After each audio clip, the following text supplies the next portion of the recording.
여야의 대치 속에 내년도 예산안 처리가 하루하루 미뤄지고 있습니다. 내일을 최종 처리 기한으로 정한 김진표 국회의장의 최후 통첩에도 불구하고 여야는 여전히 접점을 찾지 못하고 있는 상황인데요. 또한 이재명 대표를 향한 검찰 수사는 전국 대치를 더욱 격화시키고 있습니다. 연말 대치 전국 현안들 두 분과 함께 정리해봅니다. 배종찬 인사이트K 연구소장, 배종호 세한대 교수 나오셨습니다. 안녕하십니까? 어서 오십시오. 네, 안녕하세요. 네, 자 먼저 내년도 예산안 처리에 관한 얘기부터 좀 나눠볼 텐데요. 참 걱정입니다. 지난 2014년 국회 선진화법 통과 이후 최악의 지연 처리 기록을 지금 하루하루 경신하고 있는 상황인데요. 보다 못한 김진표 국회의장이 여야를 향해서 호통을 쳤습니다. 함께 들어보시죠. 정치하는 사람들이 최소한의 양심이 있어야지. 아니 이거를 마치 우리 경제를 살려내고 취약계층을 도우려고 하는 이 수레바퀴를 국회가 붙잡고 늘어지고 못 굴러가게 하는 거 아닙니까 이게. 네, 김진표 의장이 중지안을 내놨는데도 불구하고 지금 의견이 전혀 좁혀지지 않고 있는 그런 상황인데요. 배 소장님, 그런데 김 의장이 늦어도 내일까지는 처리해야 한다. 네. 이렇게 강조를 했는데 어떻게 될까요? 좀 힘들지 않을까요? 저는 힘들 것 같아요. 예. 왜냐하면은 가장 핵심은 법인세 세율이거든요. 네. 25%인 법인세를 22%로 인하하겠다. 3%포인트 내리겠다는데 지금 이제 중재안이 1%거든요. 1%포인트로 내리는 건 못 받겠다는 거잖아요. 근데 이 생각이 국민의힘에서 조절할 수 있는 상황이냐? 그렇지 않아 보여요. 그러니까 이것은 윤석열 대통령의 의중이고 대통령실의 메시지일 가능성이 상당히 높기 때문에 전 이건 민주당에서 양보하지 않는 이상 국민의힘에서 받아들이지 않을 가능성이 매우 높다. 그렇다면 내일도 힘들다고 봐야죠. 네. 말씀하신 것처럼 민주당은 법인세 최고 세율 1%포인트 인하, 국회의장 중재안을 받아들이는 쪽으로 가닥을 잡았는데 주호영 원내대표는 적어도 원래 정부 아닌 3%포인트에 준하는 그 정도는 줄여야 된다고 얘기하고 있어요. 실제로 이 여야 입장차가 갈리는 이유는 뭘까요? 일단 말씀하신 대로 주호영 원내대표는 준하는으로 했기 때문에 협상의 여지는 좀 남아 있는 것 같은데 일단 대통령실이 확실하게 가이드라인을 줬다 이렇게 해석할 수밖에 없어요. 네. 벼랑 끝 대치 협상 과정에서도 대통령실의 입장이 나왔고 또 이제 김은혜 홍보수석 같은 경우도 법인세 인하는 반드시 필요하다라고 지금 협상 과정에서도 나왔기 때문에 사실상 이제 이 가이드라인을 국민의힘이 지키겠다.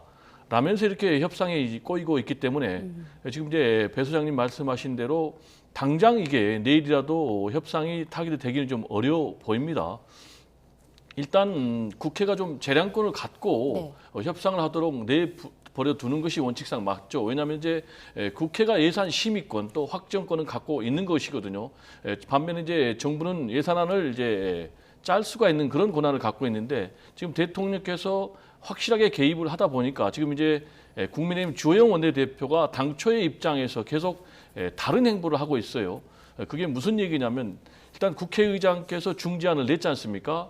일단 1%포인트 인하하는 쪽으로 그리고 또 현재 경찰국을 신설하는 그런 예산 관련 또 그리고 법무부의 인사정보관리단 예산 같은 경우는 이제 예비비로 하라라는 부분에 대해서 주호영 원내대표도 당초에는 찬성을 했단 말이에요. 자, 그런데 이제 대통령실에서 강력하게 개입을 하다 보니까 지금 이제 거기에 끌려다니는 형국인데 중요한 것은 이렇게 되면 어떻게 되느냐. 제가 볼 땐 내일도 타결이 어렵고 지금 이제 정치권에서는 전망하기는 성탄 전후에도 가능할까 모르겠다라는 것이거든요. 그런데 이제 정말로 염려되는 것은 이제 내년도 1월 1일부터 새해 예산안 이제 회계 연도가 시작이 되거든요. 네. 그러면은 만약에 12월 31일까지 이번에 예산안이 타결이 안 된다면 준 예산을 적용할 수밖에 없거든요. 근데 이제 준 예산이 1960년도에 도입이 됐는데 아직까지 한 번도 이게 시행이 안 됐거든요. 이런 막다른 길까지 갈까라는 그런 이제 염려가 있기 때문에 지금 이제 저희들도 평론하는 입장에서 평론이 계속 틀리고 있어요. 평론이 틀린 이유는 국회가 상식을 벗어나는 그런 행동을 계속하고 있어요. 첫 번째, 법정 처리 시한이 12월 2일입니다. 그걸 넘겼습니다. 두 번째, 정기국회 안에서 2014년도 국회 선진화법 도입된 일을 다 했습니다. 그러니까 12월 9일 날까지 다 처리한 거죠. 근데 그것도 넘겼습니다. 그리고 세 번째, 12월 15일 날 하겠다. 그것도 넘겼어요. 근데 지금 또 나온 게 네 번째죠. 내일. 그건 제가 볼 때는 내일도 안 낼 것 같습니다. 그러면은 지금 국회는 이미 이제 양치기 소년, 거짓말장이다라는 이제 그런 비판을 면치 못하고 있고 예. 더불어서 저희들 평론가들도 평론이 계속 틀리는 그런 상황을 좀 맞고 있습니다. 네, 두 분 모두 이 대통령실에서 네. 개입해서 그게 문제라고 말씀하셨는데요. 그래서 뭐 네. 개입을 했는지 여부는 알 수 없는데 이게 이제 윤석열 대통령의 공약이고 3% 포인트를 인하하는 것만큼은 양보할 수가 없다는 것인데 네. 저는 방법이 있다고 봅니다. 왜냐하면 이제 왜 정부 예산안인데 이렇게 법인세를 인하하려고 하느냐, 부수법안인 거죠. 그것은 이제 기업의 경쟁력을 더 활성화시키겠다라는 것이 이제 의지거든요. 네. 물론 이 부분에 대해서 더불어민주당에서는 그것이 과연 낙수 효과가 있겠느냐. 하지만 또 정부 예산이고 또 정부가 공약을 좀 이행해 나가겠다는 데 있어서 마냥 발목만 잡을 수는 없을 거예요. 또 한편으로는 윤석열 대통령이나 국민의힘도 또 적극적으로 더불어민주당의 협력을 이끌어내기 위한 노력이 있어야 되겠죠. 이럴 때 이재명 대표와 만나서 더 설득을 하고 이걸 좀 도와달라라고 한다면 극적인 장면이 연출되겠지만 저는 현실적으로 윤석열 대통령과 이재명 대표가 만나는 건 거의 불가능하다고 봐요. 네. 그러면 적어도 저는 한 1.5%에서 중재 가능하지 않을까. 왜 3%를 이야기했기 때문에 중간에서 받아들이고 그리고 저는 왜 이게 낙수 효과가 있는지 얼마나 효과가 있는지 잠시 있다가 이야기를 드리겠지만 문재인 정부 때도 소득주도 성장 이야기하다가 별 효과가 없기 때문에 통계가 문제가 되는 것이거든요. 그러니까 저도 윤석열 정부도 1.5%로 해서 일단 진행을 하고 내년에 예산을 운영하면서 국정 운영을 하면서 상당히 그게 법인세 인하한 게 효과가 있더라. 대기업들이 투자도 많이 끌어오고 또 일자리도 많이 좀 창출하더라. 이렇게 되면 국민 여론상 내년 연말에 이 법안을 할 때는 예산 법안을 할 때는 그래 더 좀 법인세 더 인하합시다 이런 여론이 나올 수밖에 없거든요. 그렇게 진행을 하는 것도 저는 또 하나의 방법이지 않을까라는 생각합니다. 네, 제가 잠깐 첨언을 예. 하면요. 정치에서 완승완패는 없어요. 서로 절반씩 양보해서 서로 승리자가 되는 것. 이것이 이제 정치의 요체거든요. 근데 지금 이제 윤석열 대통령의 국정 운영 방식을 보면 강대강 방식으로 계속 가서 상대를 제압하는 이건 이제 검찰 수사 방식이지 제가 볼 때는 뭐 정치 또는 이제 국정을 운영하는 방식은 아니라 보고요. 가장 좋은 것은 대통령이 정치가 교착될 때 이 교착 상태를 풀어주는 역할을 하는 것이 제가 볼 때는 가장 좋고요. 만약에 그 역할을 못하겠다면 지금 윤석열 대통령께서 현재 정부의 예산안과 관련해서 여야가 협상을 하고 있는데 이 부분에 대해서 손을 떼는 것이 정말 도와주는 것이다. 이런 얘기를 좀 드리고 싶습니다. 예. 그런데 이 예산안 처리가 안 되고 있으니까 그 네. 이후에 하기로 했던 이태원 참사 국정조사는 그것도 역시 밀리고 있어요. 네. 그래서 그렇죠. 지금 야당 단독으로 네. 하겠다고 우상호 위원장이 얘기를 했는데 다음 달 7일까지잖아요. 예. 이미 그 45일 중에서 절반 이상은 지나갔고요. 이거 여당 참여 없이 국정조사 가능할까요? 제대로 안 될 거예요. 그래서 저는 연장하는 게 맞다고 봐요. 빨리 예산안에 집중해서 예산안을 제대로 통과시키고 저는 국민을 봐야 된다. 그리고 마찬가지로 이태원 참사에 대한 국정조사도 국민들이 보고 있는 것이거든요. 그런데 여당이 빠진다면은 그리고 아무런 성과 없이 국정조사가 끝난다고 한다면 그것에 대한 국민들의 질타, 비판 이어질 수밖에 없고 윤석열 정부도 계속 부담이 될 겁니다. 저는 이제 정부 여당의 예산안에 대한 확고한 의지도 어느 정도 인정은 해줄 수 있지만 또 결국은 다수당인 또 더불어민주당과 함께 논의해야 되는 부분도 있거든요. 마찬가지로 국정조사도 저는 그렇게 된 파행으로 가서는 안 된다. 이태원 참사에 대한 국민들의 아픔도 있고 또 유가족들의 상처도 있고 그러면 저는 연장해서 할 건 화끈하게 제대로 하고 국민들의 평가를 받아야 되는 것이겠죠. 네, 배 소장님께서 국정조사 기간을 연장해야 한다라는 의견 주셨는데 이와 관련해서 여야의 입장은 어떤지 잠깐 듣고 오겠습니다. 예산안 처리 지연으로 시간이 많이 줄어든 만큼 국정조사 기간 연장은 불가피함을 분명히 밝힙니다.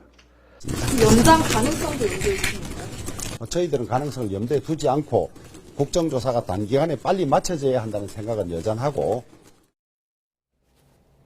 네, 배 소장님 의견은 들어봤고 배 교수님 의견도 좀 들어볼까요? 당연히 연장해야 되겠죠. 예. 왜냐하면 이제 국정조사의 본래 취지가 중요한 국가 현안에 대해서 국회가 직접 조사에 나서는 것 아니겠습니까? 더구나 이제 158명이나 숨진 행정 참사거든요. 그러면은 입법부가 행정부에 대해서 당연히 진상 규명에 나서 가지고 원인 규명 그리고 또 책임자 처벌 그리고 또 근본적인 재발 대책을 좀 만드는 것이 당연한 것인데 저는 좀 상당히 좀 의아한 생각이 드는 게 국민의힘 같은 경우도 국회 구성원이거든요. 근데 이 국정조사는 국회의 의무지 이건 뭐 계속해서 책임을 회피한다고 해결되는 문제가 아닌데 노골적으로 지금 윤핵관들은 국정조사를 반대하고 있거든요. 그리고 또 예산안을 볼모해 가지고 지금 국민의힘 같은 경우는 국정조사 특위를 또 사퇴까지 한 이런 상황. 과연 이렇게 계속해서 나갈 경우에 국민들이 국민의 힘을 과연 어떻게 바라볼지에 대한 고민이 있는가라는 좀 의구심이 드는데 이런 상황에서는 민주당은 이제 선택지는 하나밖에 없는 것이죠. 단독으로라도 국정조사 할 수밖에 없고요. 이제 말씀하셨지만 이번엔 이제 45일밖에 기간이 없어요. 통상 이제 지난번에 세월호 참사 같은 경우는 이제 기본이 60일인데 국민의힘 측에서 45일로 단축 요구해서 이제 그걸 수용을 했는데 이렇게 되면은 내일부터는 당장 개문 발차 형식으로 민주당이 국정조사를 시작을 할 것 같아요. 왜냐하면은 국정조사 증인 채택을 하려면 최소한 일주일 전에 통보를 해야 되거든요. 그러면 늦어도 내일까지 일정을 짜고 또 증인들에게 출석을 또 통보를 해야 되는 그런 상황인데 그렇게 되면 좀 앞으로 남은 시간이 뭐 21일인데 실제로 청문회를 하려면 뭐 한 일주일 정도밖에 안 되기 때문에 지금 상황은 불가피하게 한 번 더 연장할 수밖에 없는 그런 상황이 온 것이 아닌가. 그리고 이제 국민의힘 같은 경우는 국정조사에 임할 가능성은 좀 남아 있다고 봅니다. 계속해서 여지를 두고 있으니까. 그런데 국정조사를 임하는 것이 본래의 진상 규명을 방해하기 위해서 임하면 안 된다. 정말로 국민들이 원하고 유족들이 원하는 그런 진상 규명을 철저하게 성역 없이 파헤친다는 그런 자세로 좀 임해야 된다라는 얘기를 좀 강조하고 싶습니다. 그러니까 이제 국민의힘에서 이렇게 이제 좀 국정조사에 대해서 아주 적극적이지 않은 이유를 뭐 굳이 짚어보자면 좀 정치 공세화되거나 또는 다른 세력들의 개입이 있지 않을까 이런 생각을 할 수 있는데 그래서는 안 되는 일이겠죠. 네. 하지만 그런 또 외부에 우려되는 이를 제외하고는 국정조사를 통해서 이태원 참사는 또 진행을 해서 진상규명을 해야 되는 것이 또 윤석열 대통령의 약속이었고 국민의힘이 또 국회에서 더불어민주당과 다른 야당과의 합의 사항이었고 그렇지 않다면 두고 또 부담이 될 거예요. 그렇죠. 그러니까 뭐 김기현 의원의 발언이 무엇을 목적으로 했는지는 모르겠지만 지금 국민의힘에서는 3년상을 치러야 되느냐 이렇게 이제 비아냥거림도 나오고 있는데 그렇게 접근해야 될 일은 아니고 오히려 집권 여당인 국민의힘이 더 적극적으로 국정조사를 제대로 할 건 하면 그 한 것에 대한 평가를 또 국민의힘이 받을 수는 있는 것이죠. 예, 말씀 나온 김에 이야기해 보면은 지난 금요일 16일이 이태원 참사가 발생한 지 49일, 그래서 49제가 열렸죠. 그래서 그 야당 주요 인사들은 많이 그 자리에 얼굴을 보였고 여당 인사들은 좀 그러지 못했습니다. 그래서 윤 대통령이 불참한 것에 대해서도 야당에서 비판이 있었는데 그 점은 어떻게 보시는지요? 저는 뭐 특히 이제 유족들이 굉장히 강하게 6개항을 요구를 하고 있는데 그 6개항 중에 대표적인 것이 윤석열 대통령의 진정 어린 공식적인 사과를 요구를 하고 있거든요. 예. 그 얘기는 유족들 입장에서는 윤석열 대통령의 사과가 진정성 있게 마음에 와닿지 않는다는 거예요. 그 얘기는 진상규명에도 지금 윤석열 대통령을 포함한 정부 여건이 적극적이지 않고 또 추모의 자세도 제대로 돼 있지 않다라고 생각하고 있기 때문에 저는 독일식의 자세는 뭐겠습니까? 상대방이 수용할 때까지 계속해서 사과한다는 거예요. 그래서 저는 그런 점에서 윤석열 대통령께서 이 49제 행사 때 좀 참석했으면 하는 그런 좀 아쉬움이 있고요. 그럼 이제 윤석열 대통령께서 참석을 못했다면 최소한 국무총리라도 참석을 했으면 아니면은 뭐 주무부처 장관이라도 참석했으면. 근데 지금 이제 대통령실에서는 뭐 강승규 시민사회 수석이 참석했다라고 하는데 그거는 제가 볼 때 그렇게 유족들이 좀 수용하기는 어려울 것 같고요. 이 문제에 대해서는 좀 적극적인 추모의 자세를 정부 여건이 가질 필요가 있다. 특히 지금 성역인 뭐 없는 수사를 얘기하면서도 먼저 진상 규명, 후 책임자 처벌을 얘기를 하고 있지만 현재 진행되고 있는 경찰의 특별수사본부 수사를 보면은 지금 뭐 일선 관계자들에 대해서만 수사가 이루어지고 있고 지금 뭐 총리에 대해서 수사가 이루어지고 있습니까? 아니면 이상민 행안부 장관에 대해서 수사가 이루어지고 있습니까? 아니면 경찰청장에 대해서 수사가 이루어지고 있습니까? 이런 부분에 대해서는 유족들 지금 반감을 가질 만하다라는 얘기를 좀 드리고 싶습니다. 네, 같은 질문 배 소장님께도 좀 드리겠습니다. 네. 앞서 이제 국정조사와 관련해서는 여당이 좀 적극적으로 먼저 나섰으면 좋겠다라고 말씀하셨는데 네. 이번 이태원 참사와 관련해서 윤 대통령이 추가적인 뭐 공식 입장이나 추가적인 사과를 해야 한다고 생각하시는지요? 그런 이제 여론이 있죠. 예. 그래서 저는 위로라는 것은 뭐 유가족 또는 국민들이 꼭 유가족은 아니더라도 국민들도 사실은 상처입니다. 그렇다면 이것이 뭐 충분하고 상당하다는 판단이 있을 정도, 반응이 있을 정도의 대응을 하는 것이 좋겠죠. 예. 왜냐하면 계속해서 이것이 빌미가 될 수밖에 없거든요. 대통령에 대한 정치 공세가 될 수밖에 없고 또 국민의힘의 발언에 대해서도 계속해서 문제 삼는 형식이 또 될 수밖에 없다면 저는 적어도 이태원 참사와 관련해서는 더 적극적으로 윤석열 대통령도 물론 이것이 정쟁화되거나 또는 유가족이 아닌 다른 세력의 개입이 있어서는 안 됩니다. 네. 그 부분은 철저하게 배제되어야 되겠지만 그것을 제외하고는 윤석열 대통령이나 또 정부 또 국민의힘이 해야 할 도리는 다 하는 게 좋은 거죠. 예. 자, 이 관련해서 이제 이재명 대표 측근들이 이제 줄줄이 기소된 뒤에 이제 재판도 본격화하고 있고요. 이재명 대표는 조금 전에 그 윤 대통령 사과와 관련해서도 비판을 하기도 했는데 어쨌든 지금 민생 행보에 집중을 하고 있는 모습입니다. 화면 함께 보시겠습니다. 민주주의가 질식해가고 있습니다. 과거로 돌아가지 않도록 막는 힘은 바로 국민 안에 있습니다. 바로 여러분이 그걸 막아주셔야 합니다. 함께 하시겠습니까? 예, 지금 이 대표 발언 듣고 오셨는데 어쨌든 여당에서는 날선 공방하면서도 정쟁을 계속하고 있어요. 이렇게 이재명 대표는 정면 돌파를 하는 것 같은데 이 전략에 대해서는 어떻게 보시는지요? 일단 이재명 대표는 지금까지 이제 사법 리스크 때문에 계속해서 수세적인 입장에 몰릴 수밖에 없었습니다. 근데 지금 이제 한 40여일 만에 이렇게 장외 행보를 열고 나섰다는 것은 이제 더 이상 수세에는 몰리지 않고 오히려 공세적으로 적극적으로 정면 돌파하겠다라는 이제 그런 의지로 해석이 되고요. 그리고 또 찾은 곳도 상당히 저는 의미가 있다고 봅니다. 결국 이제 충청 지역 중원을 찾았다는 것도 의미가 있고요. 두 번째로 이제 전통 시장을 찾았다는 거예요. 그리고 외치는 이제 핵심 내용이 역시 이제 법인세 인하 문제를 얘기를 했기 때문에 이 부분은 민생에 대해서 본인이 강력하게 방점을 찍고 가겠다. 아시겠지만 지금까지 이제 이재명 대표의 전략은 투트랙 전략이었어요.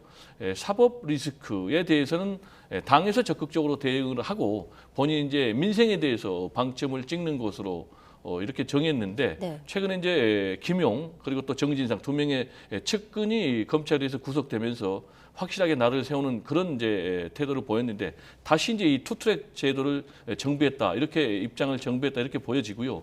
결국 이제 이재명 대표는 세 마리 토끼를 잡아야 돼요.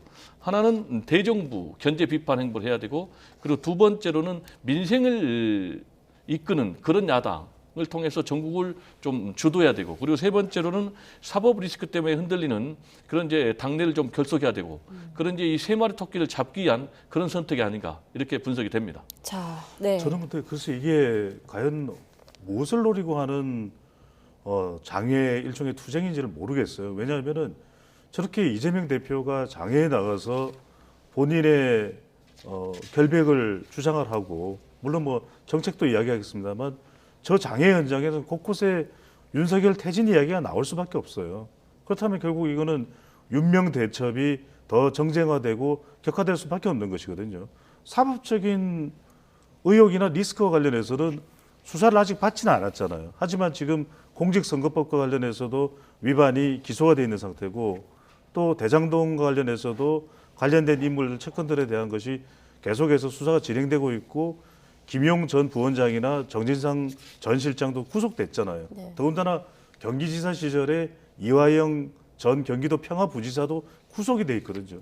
그러니까 관련된 혐의가 계속 있어요. 그러면 그 혐의에 대해서 검찰의 수사를 받는 경우에 그 부분을 해명하면 되잖아요. 법적으로. 그걸 장애 투쟁할 일인가요? 또 하나는 뭐냐면 지금 이재명 대표는 개인이 아니라 더불어민주당의 공당의 대표입니다. 그것도 국회 다수당이에요. 그러면 적어도 국회에서 논의를 하고 민생 관련되는 부분에 대해서 본인이 더 강력하게 이 국민들에게 호소하고 싶다면 그것은 당의 대변인도 있잖아요.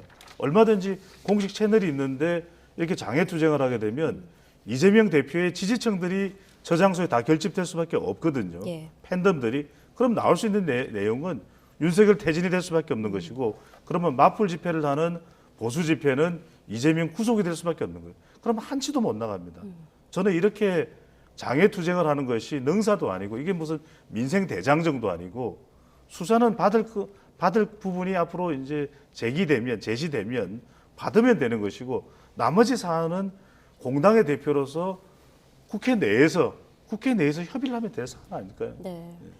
여러 말씀해 주셨는데 조금 전에 배 교수님께서는 이재명 대표의 여러 가지 지금 놓인 과제들에 대해서도 정리를 해 주셨단 말이죠. 지금 이런 상황에서 사실 민주당 내에서도 이 대표를 향한 비판의 목소리가 나오고 있잖아요. 당내의 어떤 여론부터 조금 수습해야 되지 않을까 이런 생각이 드는데 어떻게 생각하세요? 뭐 그런 부분은 지금 계속해서 상존하고 있는 것이 예. 사실인데 지금 이제 비명계가 산발적으로 목소리를 계속 내고 있는 것은 사실이지만 비명계의 어떤 뭐 구심점이 있는 것은 아니기 때문에 지금 상황에서는 검찰의 결정적인 물증 제시가 없이는 이재명 대표 체제가 제가 볼 때는 뭐 그렇게 크게 흔들리지는 않고 계속할 가능성이 높다. 그 결정적인 이유로는 이제 두 가지인데 하나는 이재명 대표가 지금 검찰 수사위원회에서 사법 리스크가 존재하곤 하지만은 일단 당 대표로 선출된 법통을 쥐고 있단 말이에요. 그리고 또 하나는 지금 이제 국민의힘에서 계속해서 공격을 하고 있지만 민주당에서는 이거는 야당 탄압이다. 그리고 이재명 죽이기다라고 이제 규정을 하고 단일 대우를 형성을 하고 있거든요. 또 하나는 일단 구성원들도 언제 본인들도 검찰 수사에 희생양이 될지 모른다라는 이제 그런 불안감을 갖고 있기 때문에 말씀드린 대로 검찰이 결정적인 물증을 제시하지 못하는 한 이재명 체제는 흔들리는 속에서도 그대로 갈 가능성이 높다. 이렇게 전망이 됩니다. 예. 이재명 대표 사법 리스크는 또 한 축으로는 노웅래 의원 거취 문제와도 연결이 되는 것 같아요. 네. 지금 구속영장이 청구되면서 체포 동의안이 발의가 된 상태인데 어쨌든 민주당이 그 노웅래 의원의 체포 동의안을 처리할 것이냐, 받아들여 줄 것이냐 이 부분에 고민하고 있는 것 같은데 어떻게 보시는지요? 저는 부결 가능성이 높을 것 같아요. 왜냐하면 체포 동의안에 동의하지 않는 것이죠. 왜냐하면 지금 더불어민주당의 동의 없이는 체포가 이루어지지 못하거든요. 예. 근데 그럴 수밖에 없는 것이 일단 개인적으로는 노웅래 의원이 당의 의원들에게 동료 의원들에게 부당하다. 내가 지금 체포될 이유가 없다라는 것을 또 감성적으로 호소한 것에 대해서 동정 여론이 있는 것이고 저는 두 번째 이유가 더 크다고 봅니다. 여야 대결 상황. 이 대결 상황에서 지금 이재명 대표도 당의 그런 결정을 체포 동의해줘라. 그런 결정을 못 내릴 것 같아요. 왜 본인도 지금 장애투쟁을 하고 있고 또 노웅래 의원이 체포 동의해야 되는 상황이라면 나중에 검찰에서 만약에 수사를 해서 이재명 대표에 대해서도 체포 동의가 오면 어떻게 되겠습니까? 그렇다면 그것을 그런 상황이 오게 되는 경우에 그 부분을 또 외면하기는 힘들어지는 상황이 되거든요. 그런 상황에서 지금 노웅래 의원에 대해서는 여론은 상당히 나쁠 거예요. 그럼에도 불구하고 더불어민주당 당 차원에서는 부결 쪽으로 갈 가능성이 높을 것 같습니다. 네, 배 교수님 의견도 같은 생각이신가요? 지금 이제 저도 그 말씀에 동의를 하는데요. 네. 상당히 좀 곤혹스러운 대목인 건 네. 사실이에요. 그럼에도 불구하고 아까 말씀드린 대로 언제 내가 검찰 수사의 희생양이 될지 모른다라는 이제 그런 불안감 때문에 전체적으로 좀 부결 쪽에 기울어져 있는 분위기는 사실이에요. 네. 근데 이제 이걸 언제 처리할지 그 시점도 굉장히 중요한 것 같아요. 지금 이제 언론에서는 뭐 당장 처리할 것 같지만 이게 이제 곤혹스럽다라고 판단이 되면은 이 체포 동의안 표결 처리를 좀 상당 부분 늦출 수가 있다라는 이제 그런 전망도 해보고요. 지금까지 좀 통계를 잠깐 언급을 해보면은 21대에서는 3건이 다 체포 동의안이 처리가 됐고 만약에 이제 노웅래 의원에 대해서 체포 동의안이 부결된다면 이제 처음 부결이 되고요. 20대 때는 또 모두가 부결되거나 폐기됐습니다. 역대 이제 지금까지 총 65번 체포 동의안이 제출이 됐는데 가결과 부결이 16건으로 24%예요. 근데 또는 이제 33건이 철회 또는 뭐 임기 만료로 폐기가 됐기 때문에 네. 노웅래 의원의 이 체포 동의안은 언제 어떻게 처리가 될지 좀 지켜봐야 되겠습니다. 네, 이번에는 네. 근데 좀 예. 한 가지는 말씀드려야 네네. 될 것이 결국은 이제 지켜보는 국민 여론이거든요. 그 돈다발에 대해서 충분히 해명이 되느냐. 그렇지 않다면 이게 이제 정당 지지율에 영향을 줄 수가 있는 거죠. 결국 이재명 대표도 또 민주당도 부담스러운 것은 정당 지지율이거든요. 최근에 이제 전화 면접 조사 기준으로만 보면 민주당의 지지율이 좀 정체돼 있고 주춤하는 모습입니다. 이 부분이 앞으로 계속 쌓이게 된다면 민주당으로서 상당히 위협이 될 수가 있는 것이겠죠. 네. 알겠습니다. 이제 다음 이슈 좀 넘어가 보겠습니다. 통계청 감사와 관련한 얘기를 좀 나눠봐야 될 것 같은데 감사원이 문재인 정부의 국가 통계 관련 감사를 벌이고 있죠. 최근 황수경 그리고 강신욱 전 통계청장까지 불러서 조사를 마친 상황인데 어떤 게 문제가 된 건지 좀 설명을 해주실까요? 네, 일단 뭐 구체적으로? 크게 보면은 소득과 관련된 통계, 그리고 또 고용과 관련된 통계, 그리고 또 부동산 동향에 관련된 통계, 그러니까 뭐 전방위적으로 전 정권의 핵심 경제 지표와 관련된 통계들에 대해서 지금 감사원이 이미 착수됐고 또 앞으로 추가 감사까지 착수할 것으로 보여집니다. 일단 이제 통계청의 통계 왜곡 논란과 관련해서는 지난번에 이제 문재인 정권 때 황수경 총장이 14개월 만에 교체가 됐습니다. 예. 이때 이제 논란이 됐던 게 가계 동향 조사가 논란이 됐는데 하위 20% 월 평균 소득이 128만으로 8%포인트가 하락한 것으로 나왔습니다. 그리고 이제 상위 20%월 평균 소득은 이제 1,015만 원으로 9.3%가 오히려 올라간 것으로 이러다 보니까 5순위 배율이라고 있습니다. 소득 격차를 나타내는 것인데 네. 이게 이제 5.95%로 오히려 격차가 소득 격차가 커지는 그러니까 이제 문재인 정부에서 지향했던 대표적인 경제 정책이 지금 소득 주도 성장 아니겠습니까? 그렇죠. 예. 그래서 이제 그걸 위해서 최저임금을 인상을 했는데 오히려 소득 격차가 더 커지니까 그러다 보니까 지금 감사원에서 주목하고 있는 것은 13개월 만에 이 통계청장을 경질을 하고 후임 통계청장을 통해서 이 관련된 통계를 조작을 했지 않았느냐. 결과적으로 보면 이제 후임 감신욱 총장으로 인해서 아까 말씀드렸던 이 5분위 배율이 좀 축소가 됐어요. 네, 소득 격차가. 그렇습니다. 예. 소득 격차가 축소가 됐습니다. 그래서 이 부분과 관련해서는 뭐 포렌식 조사를 해가지고 뭐 관련 이메일 자료라든지 메신저 자료를 다 갖고 있다고 그러니까 최종적으로는 뭐 검찰에 수사할 것으로 좀 보이고요. 수사 의뢰를 할 것으로 보이고 역시 이제 마찬가지로 부동산 동향과 관련해서도 지금 감사원에서는 통계 조작이 있었다라고 지금 얘기를 하고 있기 때문에 감사원 결과 발표를 좀 지켜봐야 되겠습니다. 네. 아니 근데 이 대목에서 굉장히 치명적인 부분이 있는 거예요. 무슨 말씀이냐면 황수경 전 통계청장이 왜 경질됐을까? 그러니까 정권의 입맛에 맞지 않는 통계였기 때문에 경질된 것인가? 아니면 다른 이유가 있는 것인가? 만약에 이 정권의 입맛에 맞지 않는 통계가 결과가 나왔기 때문에 경질됐다면 그것은 있어서는 안 될 일이죠. 왜냐하면은 이게 뭐 최저임금을 한다고 해서 금방 이 하위 20%의 소득 평균이 좋아질 수가 없는 거예요. 시간이 많이 걸릴 수밖에 없는 것이고 이것을 정부의 이 정책과 빗대서 비교를 한다는 게 말이 안 되는 건데 강신욱 전 통계청장이 임명되고 난 이후에는 조사 방식을 변경하는 겁니다. 네. 이게 치명적인 거예요. 왜?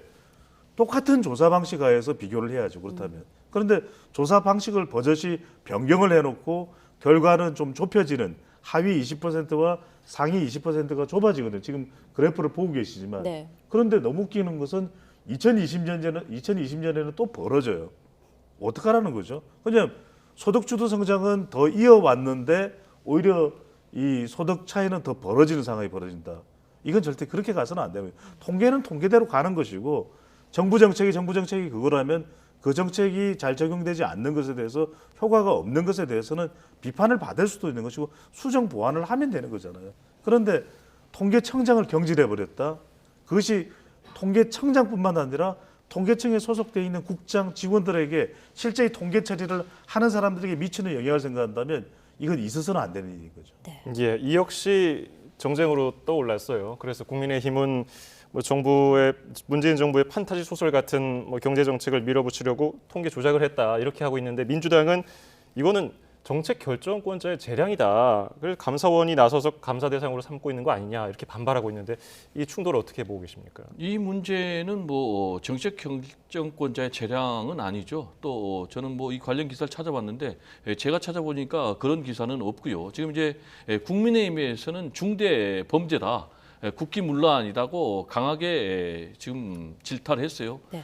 저는 이제 이게 두 가지 측면에서는 상당히 설득력이 있다고 봅니다. 하나는 이 잘못된 통계가 나오게 될 경우 이제 시장을 왜곡한다라는 것, 그리고 또 정부 정책의 방향이 잘못될 수밖에 없다는 것, 이런 점에서는 이제 굉장히 잘못된 것이고 법과 원칙대로 철저하게 그 책임을 좀 가려야 된다. 그리고 책임을 물어야 된다고 생각을 하고요. 네. 다만 감사원의 감사가 지금 전방위적으로 이루어지고 있거든요. 네. 지금 보면은 전 정권에 대해서 이루어지지 않고 있는 영역이 하나도 없어요. 심지어는 뭐 백신 정책까지도 지금 되고 있거든요. 그러면은 감사원은 지금 살아있는 권력에 대해서 똑같은 잣대를 들이대는가라는 문제 제기를 안 할 수가 없어요. 구체적으로 얘기하면은 지금 이태원 참사와 관련해서 이게 대표적인 행정 참사인데 여기에 대해서 지금 감사원은 무슨 감사를 하고 있는지 저는 들어본 적이 없고, 또 지금 이제 대통령실에서 지금 공사 계약과 관련해서 비리가 상당 부분 의혹이 있는데 이 부분에 대해서 감사원은